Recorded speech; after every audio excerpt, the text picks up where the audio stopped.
Contexto Geral entrevista o advogado especialista em direito penal e professor universitário Valdir Xavier Filho.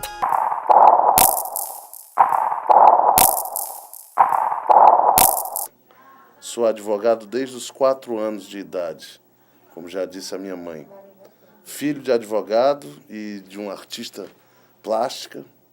eu dediquei-me a essa carreira que eu considero e reputo um verdadeiro sacerdócio e cuja vocação me inspira desde os primórdios, assim, que eu me lembre. Eu resolvi abraçar a advocacia depois de uma primeira dúvida que surgiu na minha vida, ainda nos bancos da faculdade de Direito, em que eu me vi inclinado a seguir a carreira diplomática. Fiz uma preparação para isso, mas acabei me apaixonando e quedando-me ao direito, à ciência jurídica e, especialmente, ao que eu já detinha essa vocação, como lhes disse, desde os mais longínquos tempos de quem me recordo, que é a advocacia. E essa minha característica, por assaltar minha alma, o exercício profissional da advocacia, sempre me fascinou. O seu dinamismo, a possibilidade de estar hoje em audiência, num processo, numa vara aqui do nosso estado, amanhã poder estar fazendo uma sustentação oral perante os tribunais superiores, o Supremo Tribunal Federal ou o Superior Tribunal de Justiça, e, diante desse dinamismo, pautar as minhas ações, as minhas atitudes, prestigiando, honrando a minha clientela sempre e deixando-me levar por esse fascínio que é o exercício da advocacia.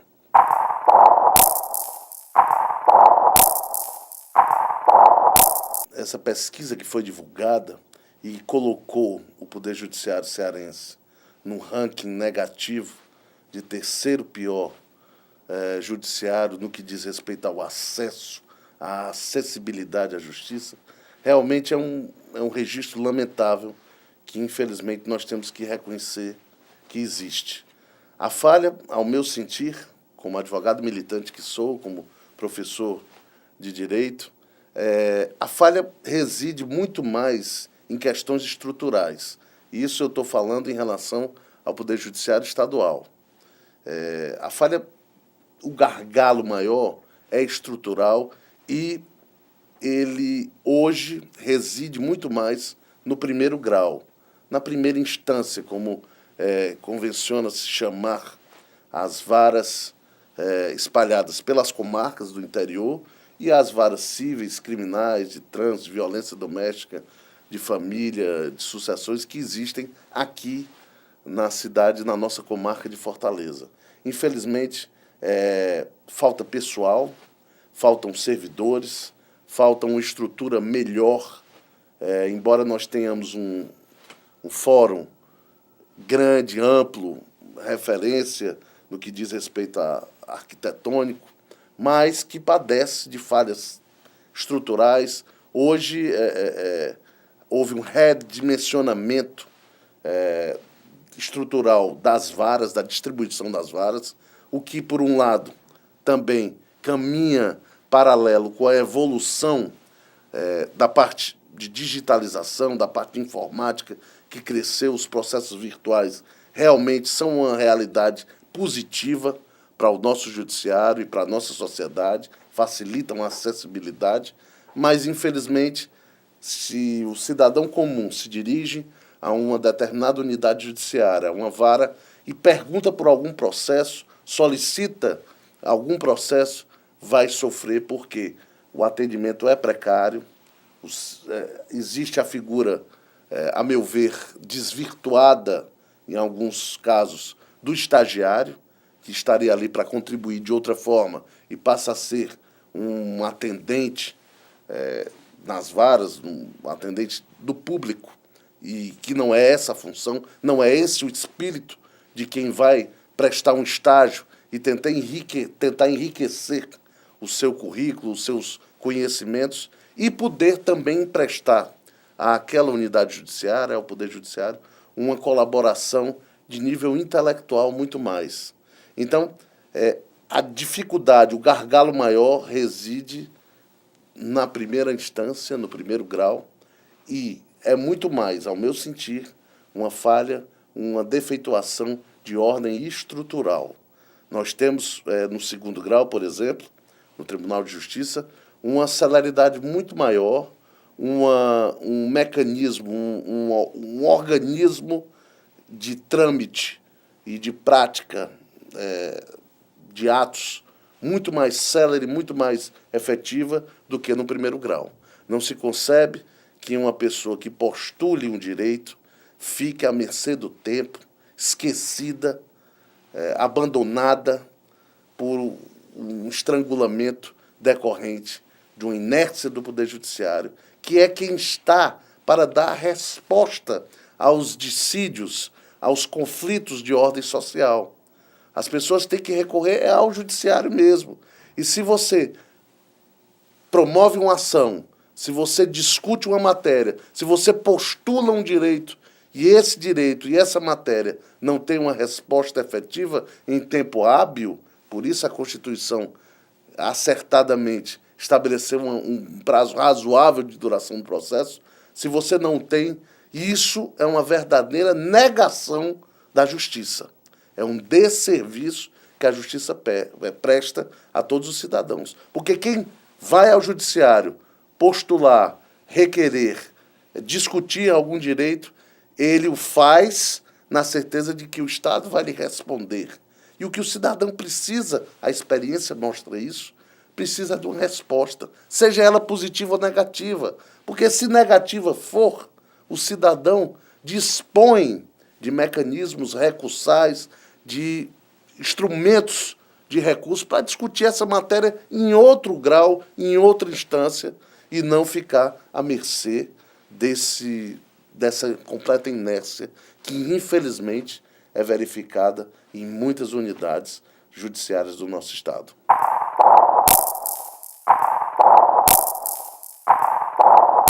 Nós temos que rever tanto os investimentos públicos nesse aprimoramento estrutural do Poder Judiciário,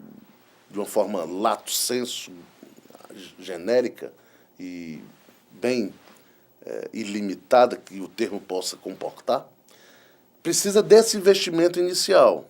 Há que se investir mais no Judiciário. E a gestão do Poder Judiciário, a administração do Poder Judiciário, que cabe a cada 3 anos a um dos desembargadores que compõem o nosso Tribunal de Justiça, ela tem que ser gerida, a meu ver, de uma forma mais, digamos assim, profissional do ponto de vista, porque os ilustres magistrados que ali estão sempre tiveram uma formação voltada para a judicatura, para o aprimoramento jurídico, o aprimoramento de suas decisões, mas no que tange à administração, não é todo magistrado que tem essa formação. E apesar de haver a possibilidade de se cercarem os presidentes do tribunal de assessores certamente qualificados e bem formados nessa seara administrativa, é importante que esse tipo de administração seja revisto. Seja revisto porque a prova que aí está mostra-nos, a sucessão das administrações mostra-nos que esse modelo precisa ser revisto em prol de uma agilidade, de uma eficiência judiciária muito melhor. E isso caminha paralelo com o que eu disse inicialmente, o investimento maior no aparelho judiciário. Então, nós estamos diante de boa vontade, de boa intenção, de dedicação. Eu não duvido que as administrações passadas e esta que aí está competente, mas sofre com alguns entraves de ordem administrativa. Basta entender que o Poder Judiciário se espraia por todo o Estado, por várias comarcas. Não se imagina quem não frequenta, quem não convive nas lides e vê de perto o que é a administração judiciária do Estado, não imagina o número de problemas que surgem no correr de uma administração. Da falta de um papel, de um material de expediente, a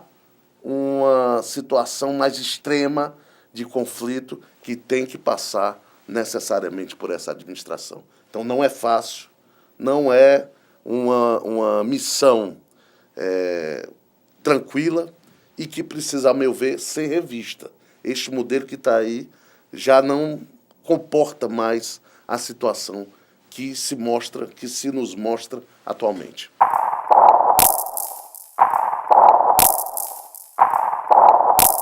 Ao lado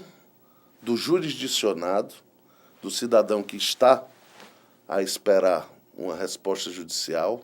está o advogado. A advocacia tem sido uma das grandes vítimas desses entraves, porque o advogado vive disso, de tentar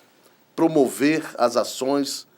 tutelar o direito dos seus constituintes,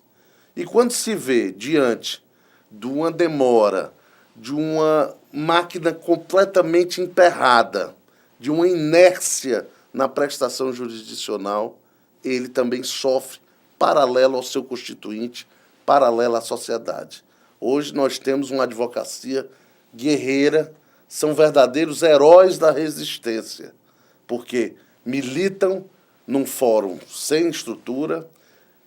com um pessoal pouco capacitado, com um contingente de servidores minimamente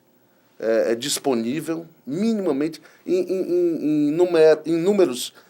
ínfimos, abaixo dos toleráveis para que uma unidade judiciária possa andar. Eu estou falando aqui, obviamente, do Poder Judiciário Estadual. Nós temos a Justiça Federal que, malgrado também as ineficiências que possa vir a ter, dispõe de uma estrutura infinitamente melhor do que a estrutura estadual. E presta um serviço muito mais eficaz, muito mais ágil. Então, o advogado que milita na Justiça Estadual hoje, por todo o Ceará, não só por Fortaleza, é um herói da resistência. Porque a cada dia tenta empurrar seu processo, pedir um despacho, solicitar uma atenção especial do magistrado, do Ministério Público, enfim, dos atores do judiciário, do processo judicial, e se vê, muitas vezes, impotente diante dos mecanismos que aí estão. Então, a advocacia tem sofrido agruras indescritíveis, inimagináveis, porque para quem vive disso é um tormento, é um flagelo recorrer a uma situação de plena ineficácia, como em alguns casos nós infelizmente verificamos.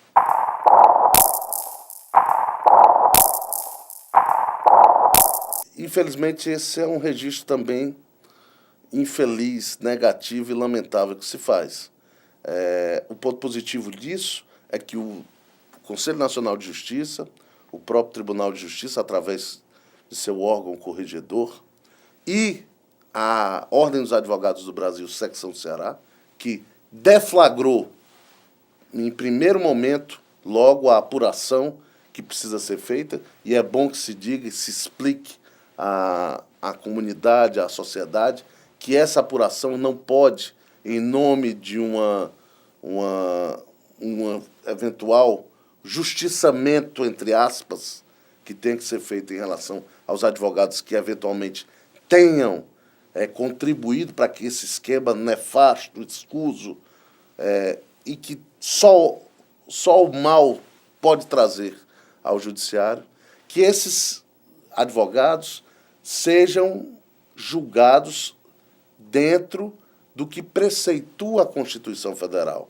com a sua ampla defesa garantida, o seu contraditório, mas que a Ordem dos Advogados do Brasil faça o que tem feito, e o fez de forma inicial logo, prima facie,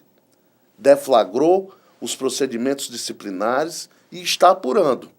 Está para dar uma resposta não só à sociedade, mas muito principalmente ao número de mais de 30 mil advogados inscritos que têm a honra e o dever de velar e de zelar também pelo bom nome da advocacia cearense, que tem consagrado muito os nossos profissionais, tem sido uma referência nacional à advocacia cearense, positivamente, sempre. E isso é um fato que, ao ser constatado, depois do devido processo legal, realmente não vai macular a grande maioria de advogados que pautam as suas atividades com honradez, com decência e sempre buscando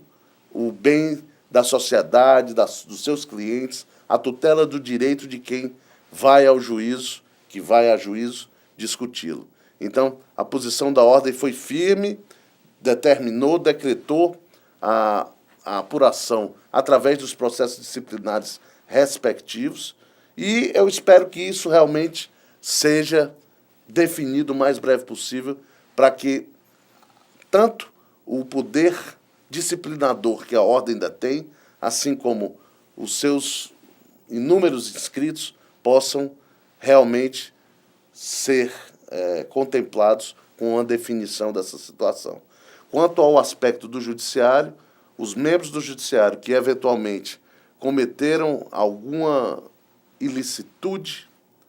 que macularam a sua prestação jurisdicional, que também sejam exemplarmente punidos, porque